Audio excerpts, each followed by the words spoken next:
इसके बारे में अभी निश्चित रूप से कुछ कहा नहीं जा सकता। जो अभी तक इंडिकेशंस आए हैं वो ये बता रहे हैं कि ओमिक्रॉन डेल्टा से ज़्यादा तेज़ी से फैलता है। लेकिन क्या ये डेल्टा से ज़्यादा खतरनाक है कि उससे इसका मतलब कि क्या ज़्यादा लोग इसकी वजह से हॉस्पिटलाइजेशन चाहेंगे, वो अभी नहीं कहा जा सकता। क्योंकि अभी तक जो डेटा निकल के आया है साउथ अफ्रीका से या कुछ अन्य देशों से, वहाँ पे लगभग सभी लोग जो ओमिक्रॉन से प्रभावित हैं उनको ज़्यादा इन्फेक्शन नहीं हुआ, माइल्ड ही हुआ है। सर, आपके गणितीय विश्लेषण के आधार पर कोविड-19 के नए वेरिएंट ओमिक्रॉन का देश पे क्या प्रभाव पड़ेगा? देश के वो कौन-कौन से राज्य हो सकते हैं जहां पर इसका असर ज़्यादा देखा जाएगा? ओमिक्रॉन के बारे में ये माना जा रहा है, हालांकि ये भी निश्चित तौर पे नहीं कहा जा रहा है, लेकिन माना जा रहा है कि ये वैक्सीन वाली इम्यूनिटी को बाईपास करने में सक्षम है कुछ हद तक। जहाँ तक नेचुरल इम्यूनिटी की बात है, जो व्यक्ति जिनको पहले संक्रमण हो चुका है और ठीक होकर उनके अंदर नेचुरल इम्यूनिटी आ गई है, ऐसी इम्यूनिटी को ओमिक्रॉन बहुत ज़्यादा बाईपास नहीं कर पा रहा है। जो अभी तक लक्षण है उनके अनुसार ये हम कह सकते हैं। तो यदि ऐसा होगा तो भारत में इसका बहुत अधिक असर होने की संभावना नहीं है, क्योंकि भारत में लगभग 80% जनसंख्या में नेचुरल इम्यूनिटी है। उसके अलावा वैक्सीनेशन भी काफ़ी बड़ी संख्या में हुआ है। तो इन दोनों को लेके हम चलें तो शायद बहुत अधिक प्रभाव नहीं होगा। सर, आपके अनुसार तीसरी लहर की शुरुआत किस महीने में होने की संभावना आप देख रहे हैं? क्या फिर इस बार फिर से कोविड मरीजों को ऑक्सीजन की आवश्यकता पड़ेगी?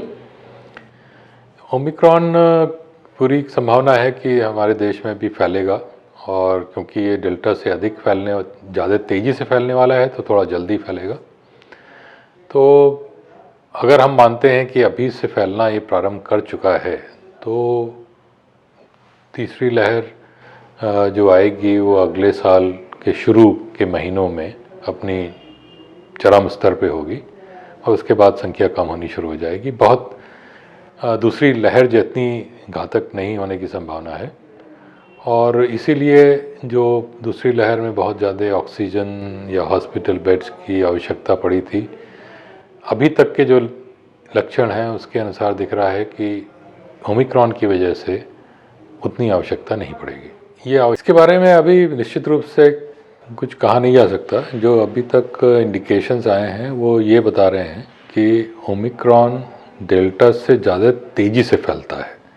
लेकिन क्या ये डेल्टा से ज़्यादा खतरनाक है कि उससे इसका मतलब कि क्या ज़्यादा लोग इसकी वजह से हॉस्पिटलाइजेशन चाहेंगे, वो अभी नहीं कहा जा सकता। क्योंकि अभी तक जो डेटा निकल के आया है साउथ अफ्रीका से या कुछ अन्य देशों से, वहाँ पे लगभग सभी लोग जो ओमिक्रॉन से प्रभावित हैं उनको ज़्यादा इन्फेक्शन नहीं हुआ, माइल्ड ही हुआ है।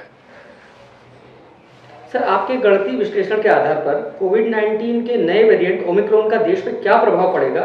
देश के वो कौन-कौन से राज्य हो सकते हैं जहां पर इसका असर ज़्यादा देखा जाएगा? ओमिक्रॉन के बारे में ये माना जा रहा है, हालांकि ये भी निश्चित तौर पे नहीं कहा जा रहा है, लेकिन माना जा रहा है कि ये वैक्सीन वाली इम्यूनिटी को बाईपास करने में सक्षम है कुछ हद तक। जहाँ तक नेचुरल इम्यूनिटी की बात है, जो व्यक्ति जिनको पहले संक्रमण हो चुका है और ठीक होकर उनके अंदर नेचुरल इम्यूनिटी आ गई है, ऐसी इम्यूनिटी को ओमिक्रॉन बहुत ज़्यादा बाईपास नहीं कर पा रहा है। जो अभी तक लक्षण है उनके अनुसार ये हम कह सकते हैं। तो यदि ऐसा होगा तो भारत में इसका बहुत अधिक असर होने की संभावना नहीं है, क्योंकि भारत में लगभग 80% जनसंख्या में नेचुरल इम्यूनिटी है। उसके अलावा वैक्सीनेशन भी काफ़ी बड़ी संख्या में हुआ है। तो इन दोनों को लेके हम चलें तो शायद बहुत अधिक प्रभाव नहीं होगा। सर, आपके अनुसार तीसरी लहर की शुरुआत किस महीने में होने की संभावना आप देख रहे हैं? क्या फिर इस बार फिर से कोविड मरीजों को ऑक्सीजन की आवश्यकता पड़ेगी? ओमिक्रॉन पूरी संभावना है कि हमारे देश में भी फैलेगा, और क्योंकि ये डेल्टा से अधिक फैलने और ज़्यादा तेज़ी से फैलने वाला है तो थोड़ा जल्दी फैलेगा। तो अगर हम मानते हैं कि अभी से फैलना ये प्रारंभ कर चुका है, तो तीसरी लहर जो आएगी वो अगले साल के शुरू के महीनों में अपनी चरम स्तर पे होगी और उसके बाद संख्या कम होनी शुरू हो जाएगी। बहुत दूसरी लहर जितनी घातक नहीं होने की संभावना है और इसीलिए जो दूसरी लहर में बहुत ज़्यादा ऑक्सीजन या हॉस्पिटल बेड्स की आवश्यकता पड़ी थी, अभी तक के जो लक्षण हैं उसके अनुसार दिख रहा है कि ओमिक्रॉन की वजह से उतनी आवश्यकता नहीं पड़ेगी। ये